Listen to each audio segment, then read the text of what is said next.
Oke semuanya, sekarang tanggal 22 Februari 2023 jam 8:55 malam. Kali ini videonya aku bakal ngebahas ya. Sebenarnya ini hal-hal yang sering kita pikirin sih selaku mahasiswa gitu. Biasanya nih mahasiswa di awal-awal semester itu ngapain aja sih? Ini berlaku untuk ya setiap jenjang semester yang kita laluin lah gitu. Di awal semester biasanya setelah kita isi KRS dan juga KRS kita di-approve oleh dosen, tentunya kan nanti kita melaksanakan perkuliahan.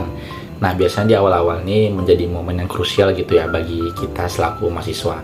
Itu apa sih yang kayak kira-kira yang perlu disiapkan lah gitu ya untuk di awal semester, supaya nantinya di pertengahan maupun di akhir semester itu kita bisa berjalan dengan lancar perkuliahannya, dapatkan ilmu yang baik dan juga bisa mendapatkan hasil ataupun nilai yang nanti baik di akhir semester gitu. Untuk yang pertama itu hal yang aku lihat ya, ini dari pengalaman aku berkaca dari semester-semester sebelumnya, kita harus melihat dulu ya dosen sih yang pertama. Kayak di FEB aku sendiri di Fakultas Ekonomi dan Bisnis Universitas Riau, di jurusan aku S1 Akuntansi, di program studi aku itu kami kan mengambil KRS itu ambil manual ya satu-satu gitu. Kan ada beberapa juga yang mengambil KRS itu menggunakan sistem paket gitu. Jadi nanti walaupun sistem paket kan sebenarnya itu enak ya gitu ya kalau menurut aku, karena kan kita nggak perlu milih dosen gitu ya. Jadi dosennya udah ada, kelasnya udah ada, jadi kita tinggal pilih ngambil paketnya aja. Sedangkan kalau di jurusan aku sendiri itu tuh dosennya kita ambil pilih masing-masing, dan sering terjadi permasalahan kalau misalkan kita ngambil dosen yang udah kita ambil gitu ya, yang kira-kira mau kita ambil itu nggak dapet gitu. Terutama misalkan kayak portalnya itu error ataupun down ketika kita mau ngambil dosen, itu kan nggak bisa. Jadi otomatis kita dapat lah yang bisa dibilang kalau itu tuh dosen yang kurang bagus gitu ya, atau kurang cocok lah dengan kita gitu, yang nggak sesuai dengan kita harapkan. Itu kan harus kita wanti-wanti juga, soalnya nanti kan berpengaruh. Kita harus tahu dulu nih tipe belajar dosennya kayak mana, tipe ngajarnya gimana, dan juga sistem penilaiannya gimana. Jadi itu tuh yang perlu diperhatikan gitu ya. Kadang ada sih beberapa dosen yang dia tuh belajarnya santai nilai bagus, ada juga yang belajar santai nilai biasa-biasa aja, ataupun kebalikannya yang belajar itu keras tapi nilainya juga bagus gitu. Jadi kita harus tahu dulu sistem penilaian dosennya gimana, cara ngajarnya juga, sehingga nanti kita nggak terkejut gitu ketika kita ngambil dosen yang nggak sesuai dengan rencana kita waktu ngambil dosen gitu di awal. Itu jadi pertimbangan sih untuk di awal-awal gitu.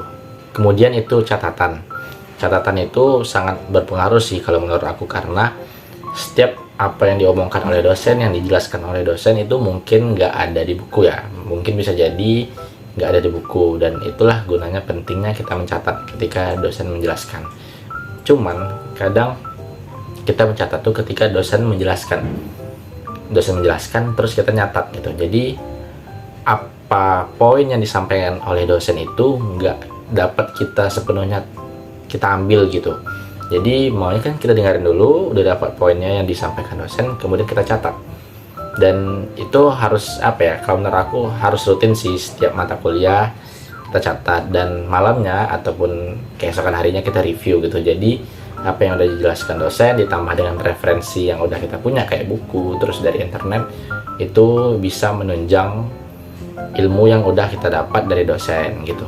Kemudian tambahannya untuk memperdalam materi yang udah kita dapatin tadi, kita bisa juga ngerjain soal ataupun ngerjain contoh kasus yang biasanya sering muncul di ujian, sering kita dengar ataupun kita dapatin gitu ya.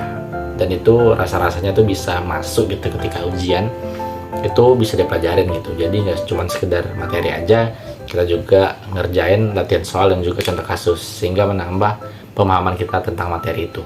Kemudian buku juga berpengaruh ya. Kalau misalkan kita pakai buku, itu carilah buku yang kira-kira membantu kita gitu. Nggak harus sama dengan dosen, kita bisa punya buku pegangan kita sendiri, ataupun kita cari referensi-referensi lain gitu di internet, e-book, ataupun buku-buku yang pernah dipakai oleh kakak tingkat, itu bisa kita pakai. Dan juga terakhir, ini mungkin teman sih ya. Lagi-lagi teman itu kan sangat berpengaruh ya, kayak yang udah pernah aku bilang. Nanti teman ini bisa tempat kita diskusi, bertanya tentang tugas, tentang pelajaran hari itu. Pokoknya teman tuh sangat berpengaruh ya. Pastikan kayak kita punya teman dekat kita yang bisa kita tanya ya, tentang pelajaran ataupun tentang sharing-sharing perkuliahan gitu. Pokoknya teman ini sangat berpengaruh sih dalam perkuliahan gitu.